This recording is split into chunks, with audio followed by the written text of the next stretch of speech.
ketaatan dan kemaksiatan atau sunnah dan bid'ah. Mungkin ada orang yang nyampur adukan begitu, ada. Kita menilainya begitu, ada. Maka dia berhak mendapatkan loyalitas dan pahala serta permusuhan dan siksa sesuai dengan kadar kebaikan dan kejahatan yang ada pada dirinya. Nah sayangnya banyak orang tuh gini. Kalau baru belajar ngaji itu, banyak orang tuh begini, belajar ngaji, kemudian ketika melihat keburukan pada diri seorang, dia lihat semua isi kehidupan orang itu buruk. Kan nggak bisa begitu. Ini ciri orang baru belajar. Dia tidak bisa melihat dari berbagai sudut pandang. Sebagaimana ada orang sholat, baik sekali sholatnya, perempuan, beres sholatnya, bajunya serba kekurangan bahan. Terus mau kita sebut sholatnya nggak diterima gitu? Kan belum tentu Allah yang nerima atau tidak sholatnya. Kalau dia pas sholat nutup aurat, wudhunya benar, nggak ada salah bacaan, mungkin dalam sholat sendirinya itu dia bacaannya lebih fasih daripada kita. Kita nggak tahu. Dan mungkin dari sholatnya itulah yang mendatangkan rahmat Allah, menghapus semua dosa-dosanya. Kita nggak tahu. Sebagaimana seorang perempuan yang mengambilkan air minum untuk anjing lewat sepatunya yang kotor, ternyata dia masuk surga padahal pelaku zina. Sedang Allah itu tidak menyukai orang alim yang sombong, merasa diri suci, merasa diri bersih. Itu adalah sebuah kesombongan.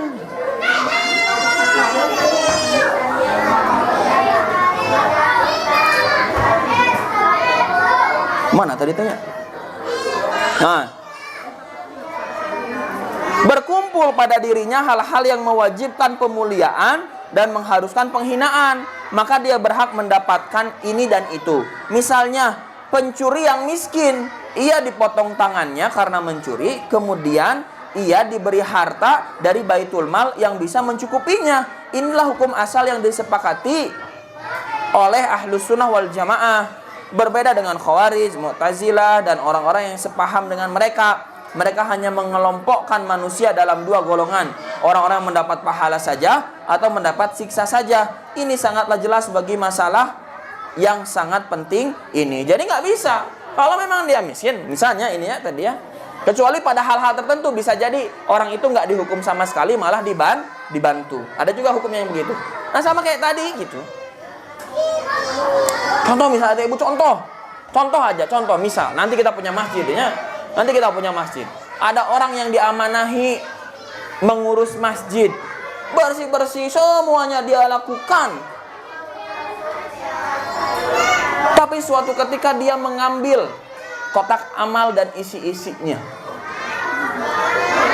Karena ibunya sedang sakit parah dan dia nggak bisa bilang ke siapa-siapa. Karena setiap dia mau bilang urusan yang lain, selalu tidak didengar dan ditolak. Astagfirullah, kumangke mon abinu kitunya. Ya semoga tidak ya. Nah, kira-kira kita harus katakan dia seumur hidupnya adalah pencuri, atau dia seumur hidupnya orang yang merawat masjid dengan baik? Yang mana? Nggak bisa dikatakan merawat masjid dengan baik karena ada mencuri. Nggak bisa seumur hidupnya dikatakan pencuri, karena kebaikannya juga banyak. Nah disinilah keadilan. Inilah adil ya. Kita menyikapi seseorang itu dengan adil tuh begini. Tidak dianggap buruk karena kelihatan buruk seluruhnya, tidak dianggap sepenuhnya baik karena hanya ketahuan satu kebaikan aja. Jadi kita memandang orang lain teh netral. Karena yang paling tahu siapa kedudukan yang lebih baik itu hanya Allah dengan ketakwaannya masing-masing. Begitu. Ya. Ya karena titelna ajelengan, jadi nggak pernah salah gitu, belum tentu. Meskipun dia pakai sorban, peci, batik gitu, pasti berbuat salah. Ya, nggak ada manusia yang selalu benar, tidak ada. Tindakannya pasti jatuh pada kesalahan. Disitulah kita harus menimbang dengan adil. Sebagaimana diri kita, kalau lagi berbuat salah, kita nerima dikatakan salah. Tapi saat berbuat baik 10 kali lebih banyak, masa nggak dikatakan dong kebaikannya? Kan pengen juga dikatakan kebaikannya kan?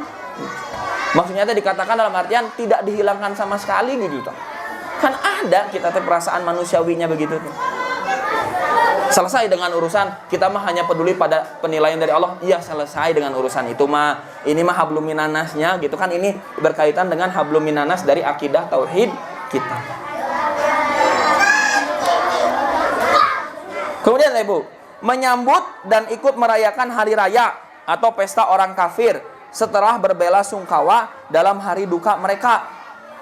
Serta berbela sungkawa dalam hari duka mereka, boleh atau tidak? Yang pertama, hukum menyambut dan bergembira dengan hari raya mereka. Bagaimana kita orang beriman ini? Sesungguhnya di antara konsekuensi terpenting dari sikap membenci orang-orang kafir ialah menjauhi syiar dan ibadah mereka. Ya. Syiar terbesar mereka adalah hari raya mereka, baik yang berkaitan dengan tempat maupun waktu. Maka orang Islam wajib menjauhi dan meninggalkannya. Dalilnya adalah ada seorang lelaki yang datang kepada Rasulullah Shallallahu Alaihi Wasallam untuk meminta fatwa dikarenakan ia telah bernazar menolong hewan di Buanah, yaitu nama sebuah tempat. Nabi Shallallahu Alaihi Wasallam menyatakan kepadanya, apakah di sana ada berhala dari berhala-berhala orang jahiliyah yang disembah? Dia menjawab tidak. Beliau bertanya, apakah di sana tempat dilaksanakannya hari raya dari hari raya mereka? Dia menjawab tidak. Nabi kemudian bersabda, tepatilah nazarmu, karena sesungguhnya tidak boleh melaksanakan nazar dalam maksiat kepada Allah, dalam hal yang tidak dimiliki oleh anak Adam. Jadi Ibu, tidak merayakannya, tidak ikut terlibatnya kita dalam hari raya mereka, bukan masalah kalau kita pakai terus tahu-tahu jadi kafir gitu. Bukan itu argumennya. Konsekuensinya adalah bukti kita menolak kekufuran itu, maka kita tidak ikut terlibat, tidak ikut merayakan, tidak ikut menyelamati. Makanya kan menyelamati hungkul nggak boleh. Iya sok, kalau mau lakukan. Nanti tinggal bicaralah di hadapan Allah, mangga gitu. Ya, selesai kan? Selesai gitu aja. Masa bilang selamat aja nggak boleh?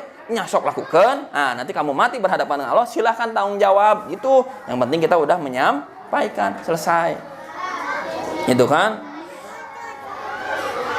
Kemudian atau gitu mah nggak toleransi. Bukan begitu toleransi. Kamu hidup ibadah dengan agamamu, dengan caramu, silahkan. Saya pun akan ibadah sebagaimana keimanan saya kepada Allah. Selesai. Bisa hidup berdampingan? Bisa. Apa kita butuh diucapi selamat oleh orang lain yang di luar agama kita? Tentu. Ya, apakah berarti saat tidak mengucapkan selamat tidak toleransi? Tidak. Gitu. Inilah hidup berprinsip. Sama seperti halnya Tete Ibu misal. Tete Ibu mah ya dengan tetangga rumahnya misalkan sama 2 lantai gitu. Yang satu mah beli mobil 1, yang satu mah beli mobil 2. Ya udah. Kan tuh kudu bilang mobil nangan hiji, alah 2 we sombong. Kan nggak usah bilang kayak gitu kan, nggak perlu kan. Ya udah, sama. Itu.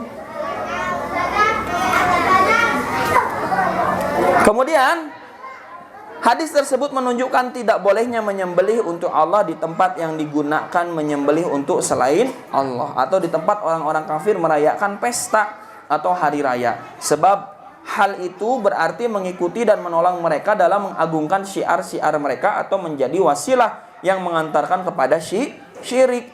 Ikut merayakan hari raya atau hari besar, mereka juga mengandung wala atau keloyalan kepada mereka dan mendukung mereka dalam menghidupkan syiar-syiar mereka. Ya udah, nggak usah kita mah.